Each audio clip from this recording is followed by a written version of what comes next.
All right, these are my favorite images from February 22nd through the 28th. These are the ones that went over to friends, family, and clients. Kind of just stuff that I really enjoyed, or some of it's pretty good stuff this week, I think. So let's get into it. I start out with, before I even hit play, this Western Bluebird. And if I'm wrong on any of these birds, please let me know. I'm only as good as my iPhone and my bird books. I'm not super versed. But I enjoyed the coloration here in the underside of these wings. I really hadn't noticed that before. And it's not a bird I see around here very often. So that was kind of cool. And we got another look coming from its top side. I'm going to end up pausing this a lot today, I think, because I did like a lot of these.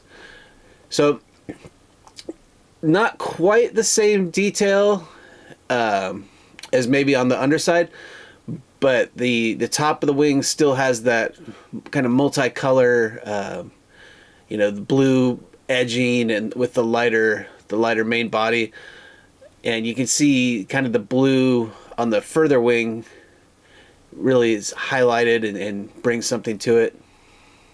The first one I think was more of a favorite amongst people that I sent it to, but just wanted to show both of them. And then this is a house finch. This one, the brown pelicans are pretty common around here, and the white pelicans in the winter of it's like 80 degrees right now on March 1st. The white pelicans have been around more the last couple years. The size difference on these birds is pretty impressive. I think these are pretty fair. The brown pelicans got the juvenile coloration, but you don't see a ton of size difference necessarily between those, so it might be a little bit small for a brown pelican. It seemed about right from what I saw. And the American white pelican, it's a breeding one, so it's a little older, so I think this is probably about as big as they get. You can see by the shadows they're pretty close together. So you have a little bit of the foreground thing working against you, but not tons and tons. The brown pelican has a wingspan of, I think, up to 8 feet, according to Wiki. The American white pelican can be up to 9.5. Now, to put that in perspective, the chances are that you're in an 8-foot ceiling room. So if you put a brown pelican sideways, it can touch the floor to the ceiling. And the American white pelican can actually stretch further than that. So big birds. The brown pelican's the smallest of the pelicans. So there you go. There's some details. This bird decided it wanted to give itself a bath. And you can see from where the water's starting to splash up, it's got an impressive wingspan. These are kind of half folded in as it thumps the water. This was relatively loud too. It's pretty impressive. I'm all the way across shooting at 600 millimeter zoom, and it's probably got a little bit of a composition crop, and it still was like a loud thump. The next shot is similar, so this one's maybe got a little bit less crop on the computer side of it, but you can still see just the scale of this bird based on where the water is coming up from how far it can stretch its wings out. So it was quite impressive. Kind of cool photo too. Sort of one of those, a lot of detail without being that classic detailed shot, maybe.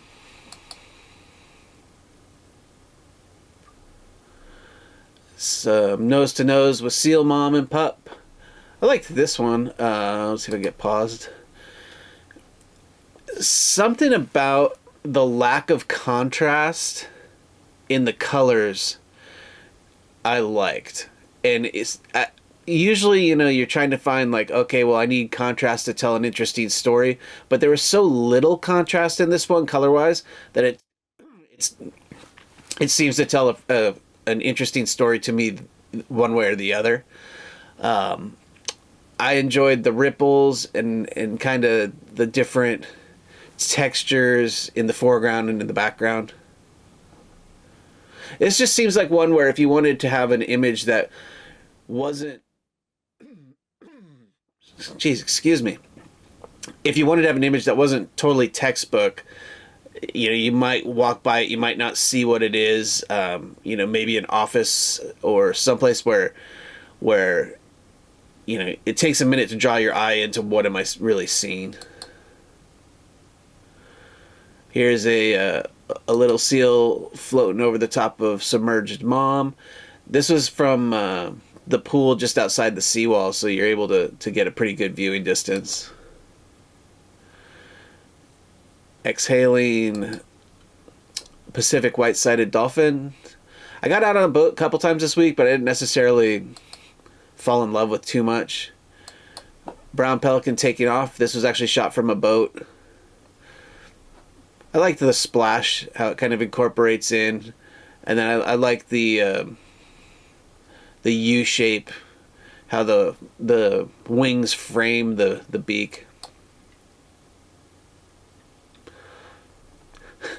This guy, something about whitewash bubbles is always fun.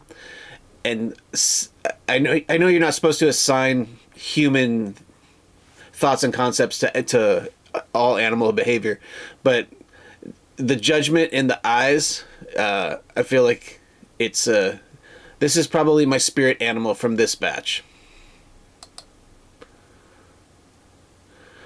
Mom and a pup in the whitewash. I like this one a lot. I had a lot of comments on this one. I thought it was a decent shot.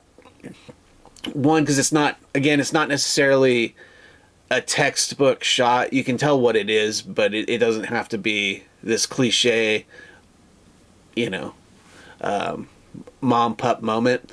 I also liked how the whitewash carries you through the composition.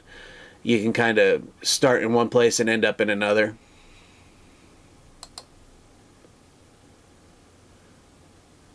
Big seal floating. I went and got offshore. Got offshore and caught up with this gray whale. This got added to Happy Whale. They didn't have this whale in their record. They do gray whales by their dorsal ridge details, and this one should be fairly easy to identify downstream. It's also got this big injury or scar. You can see, you know, some of the barnacles and probably some lice on top of that. So I don't know. I'd have to talk to a naturalist about whether they think that that's new or old. I guess it would depend on if those are barnacles or if that's lice. But it added to my list, so I'll get notifications when they see it again.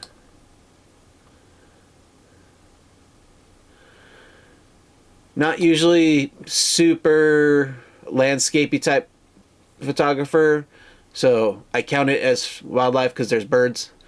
But before the sun comes up, you get these great colors that the sky lights up, or in this case, it was pretty high clouds. So the beams of the sun are hitting the clouds, which then reflects back down and gives you, you know, a false light or a different kind of light. I just enjoyed this one. I'll have to look up what this. Good God, pardon my coughing. I haven't coughed all week, and now I'm going to cough through this whole video. So the details here, I'll have to get on the web and figure out what it is. It just I got a kick out of it because they were shining so bright in the sunlight. This is another one that a lot of people commented on.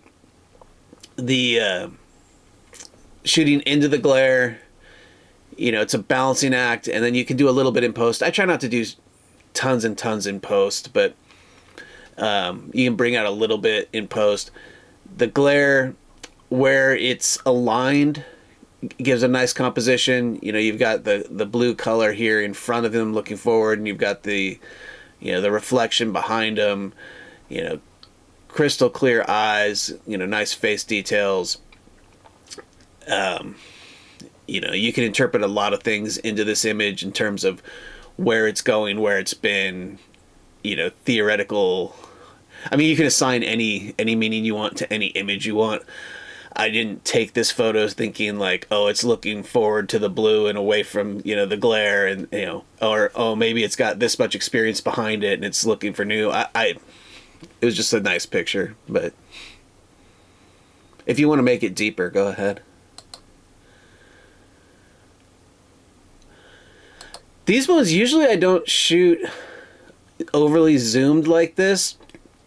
I might have to start doing it more. Part of me really always wants the entire animal in the screen, but by allowing the subject to take up more of the composition, I was able to get much more detail, here along the head and the beak, by not having zoomed out to where I've got the whole giant wingspan in there. Handful of these got a lot of comments. A handful of these got a lot of comments. I'm gonna have to edit this a lot.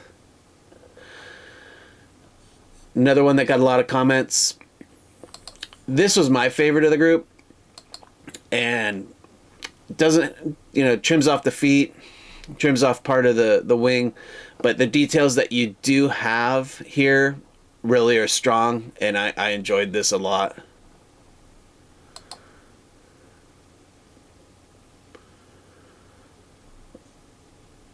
Another look at it. So this mesmerized me.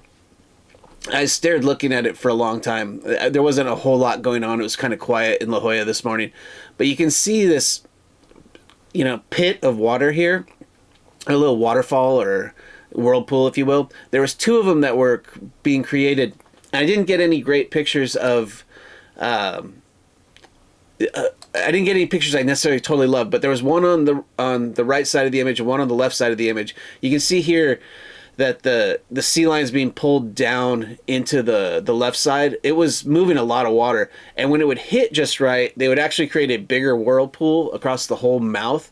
I watched it happen a couple times where sea lions would basically cork down the toilet bowl of it.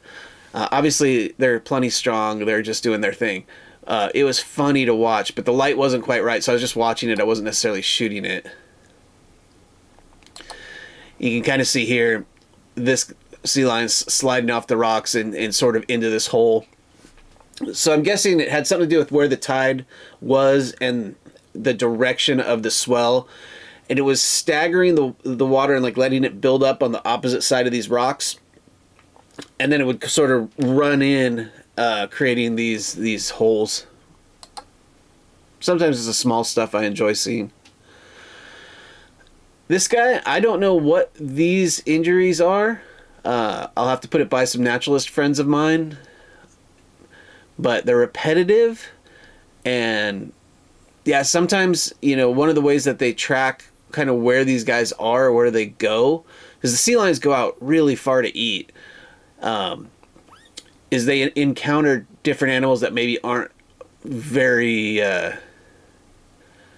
they're not often seen here along the coast. So this might be, something from a deep water encounter. This week, it seemed like the sea lions, there weren't a ton of them in La Jolla. And when I was on the boats, I was seeing a lot of them out there. So I'm not sure if they were all out eating after the storm. I could be wrong too. This could be a very coastal wound of something, and it might not be another animal. But that is one of the ways that they see these interactions, is what wounds animals have based on who they theoretically are interacting with. Tagged sea lion. It did make this jump. I send these over to a conservation group, and they track the who's, what's, and where's of these encounters. Song sparrow sitting on a San Diego sign that apparently has been rebranded at some point. But I got a kick out of this bird. I saw this bird 2 days in a row, and it had no issues being arm's length from people. Just could care less. And another tagged sea lion. This one is 7329. Oh, and I guess that's the end there. It glitched back over. But if you enjoyed these and you're interested in any of the settings, if you're on my blog, scroll down, there's some more notes, and then there's the settings for all of these images. If you're on a video hosting site, I'll have a link to my personal blog down below. Thanks for the watch, and look forward to catching everybody next week.